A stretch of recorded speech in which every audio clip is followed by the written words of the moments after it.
Okay. So we have Sarvabhutastitam yo mam bhajati ekatvam astitah sarvata vartamanopi sayogi mayi vartate. Sarvabhutastitam yo mam bhajati ekatvam astitah sarvata vartamanopi sayogi mayi vartate. Okay. Translation by His Grace A.C. Bhaktivedanta Swami Srila Prabhupada, Jai Srila Prabhupada. Such a yogi who engages in the worshipful service of the Super Soul, knowing that I and the Super Soul are one, remains always in me in all circumstances. The purport is pretty big, so what we will do is we'll try to cover the points of the purport. We can do that after the invocation. So if you can go back to the previous slide. ॐ अज्ञानातिमिरान्धस्य ज्ञानाञ्जनशलाकया चक्षुरुन्मिलितं येन तस्मै श्रीगुरवे नमः।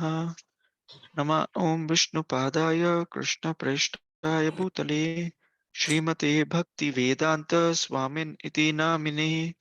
नमस्ते सरस्वते देवे गौरवाणी प्रचारिणे निर्विशेष शून्यवादी पाश्चात्यदेशतारिणे।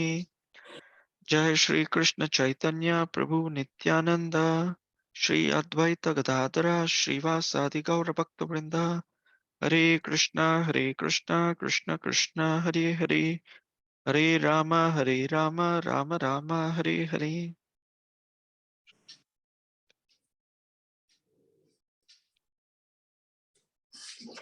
Hare Krishna.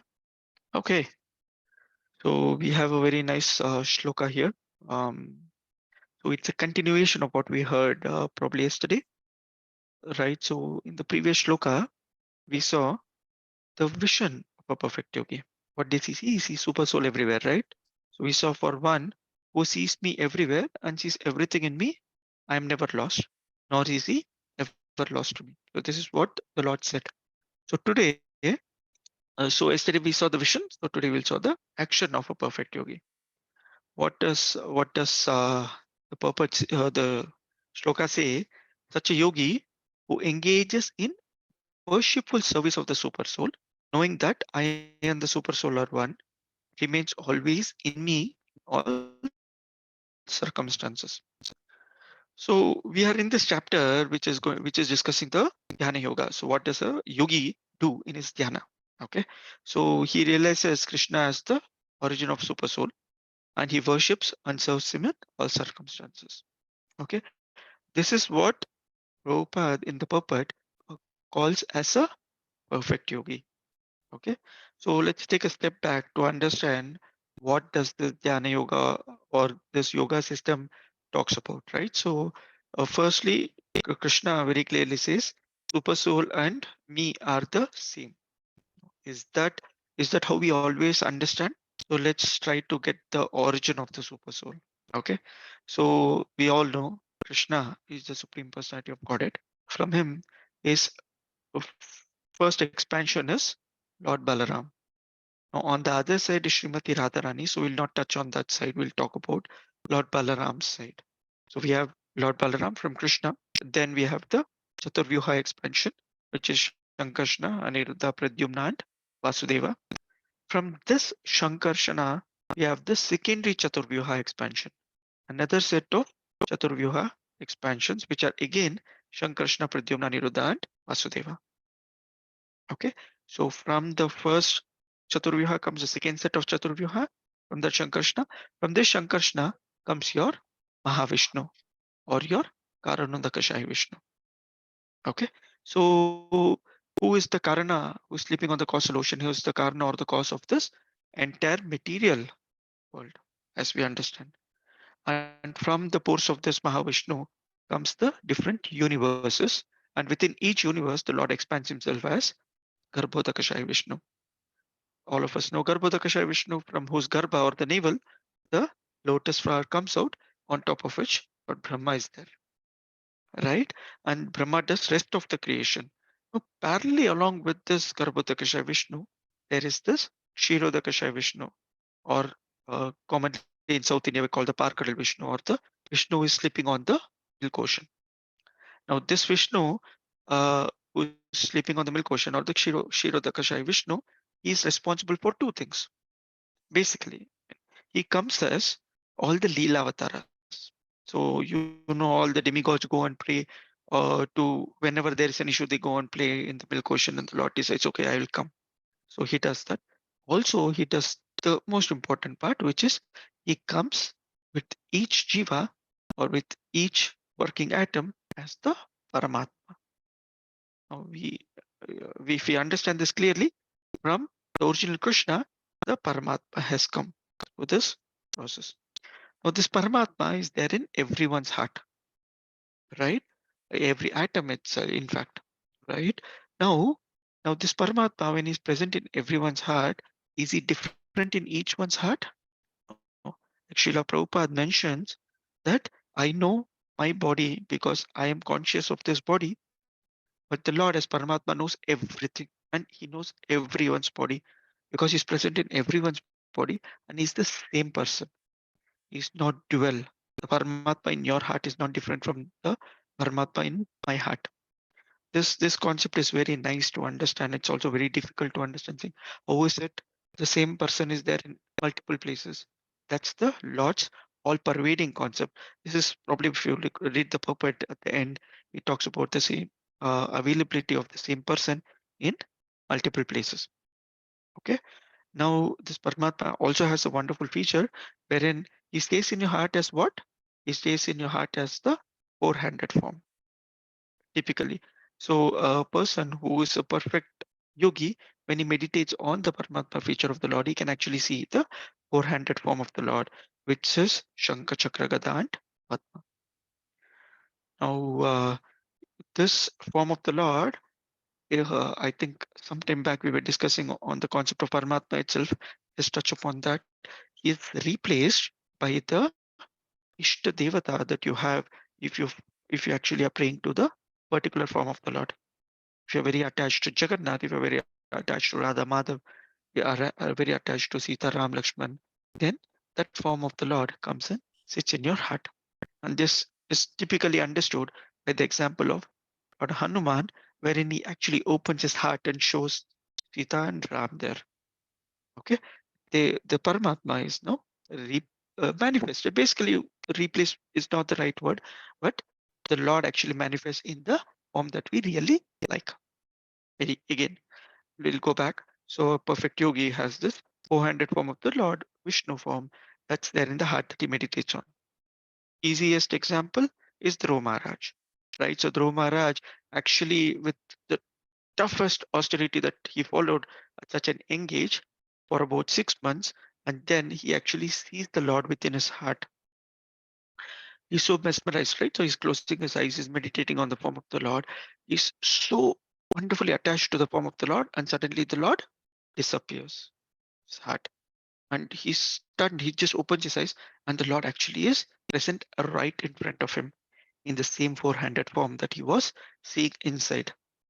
What happened after that, we all know that's pastime of Dhruva Maharaj, so we'll keep it aside. But this is the manifestation of the Paramatma. He actually comes outside and is also present inside. Why does we talk about outside and inside? Because Srila Prabhupada in the purport uses this wonderful statement saying a Krishna conscious person and the perfect yogi are the same, right? So we should understand we have such a wonderful or a fortunate situation that we are in, right? Just as a yogi sees the Lord in the heart, a Krishna conscious person sees the Lord all the time, right? As Jagannath, he relishes the relationship with the Lord. And how does he relish this relationship? He relishes it through the service that he does for the Lord, right? At all times, he actually sees the Lord right in front of him.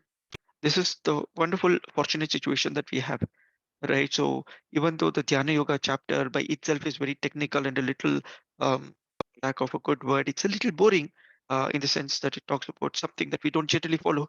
Prabhupada's purport are wonderful, no, nectarian. They talk about how what we are doing today is actually connected to everything that is required. For example, in this purport, Srila Prabhupada talks about Srila Rupa Goswami's Bhakti Rasamrita Sindhu Shloka, right, where it talks about Jivan Mukta, right? Nikhilas was avasthato, jivan mukta sauchate. That means what? Even when one appears to be doing some material activity, but a Krishna conscious person who's situated in Krishna consciousness is actually jivan mukta. Means what? Uh, like the example of Amrish Maharaj or Parikshit Maharaj, right? So their activities, like an Amrish Maharaj, his activity looks like he would taking care of a kingdom, he has a huge family and everything, but whatever he does is connecting everything back to Krishna in the center. So automatically, automatically is in the liberated situation, and that is the opportunity that we all have. Meaning the activities that we do, we might be going to office, we might be running a business, we might be taking care of the family, whatever activities we do, and we might just use this, 2 hours in the morning to chant, to hear, to read, whatever we can. But we are all connected to Krishna through the entire day if we want to be connected, right? We want to be connected. What does a devotee actually do? It's not about finishing of a sadhana. Devotee, uh, the right word is avyartha kalatvam, right? A devotee does not waste even a moment. That means at every moment, somehow or other, he's doing an activity that is connected to Krishna. Oh, really? So I'm cooking in the morning, or I'm taking a taxi and going to office. I'm working. Oh, am I connecting all this to Krishna? That is what is the fortunate situation that we have. Every activity that we do, we can connect to Krishna. I'm cooking, I'm offering it to the Lord, feeding everyone prasadam. Great. I'm working in the office, whatever salary, whatever business profit that I'm getting, I'm sharing it or using it in the service of Krishna.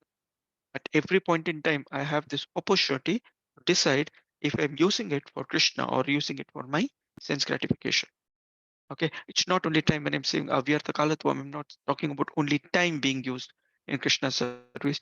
Everything that we do, we use it in Krishna's service, and automatically we become liberated. Automatically, we are in the in contact with the Supreme Lord at every moment. In the class for this particular shloka, Srila Prabhupada actually talks about this shloka from the 14th chapter, talk about Mam Chayo Vyabhicharena Bhakti Yogena Sesavati. It talks about one who is engages in full devotional service when he has no possibility of falling down at any circumstance because the Lord is holding you. Where is your fall down? Right? Automatically your mind is fixed in Krishna consciousness. When you're chanting, when you're doing any activity, that's the stage where that we all have to try to attain. Right.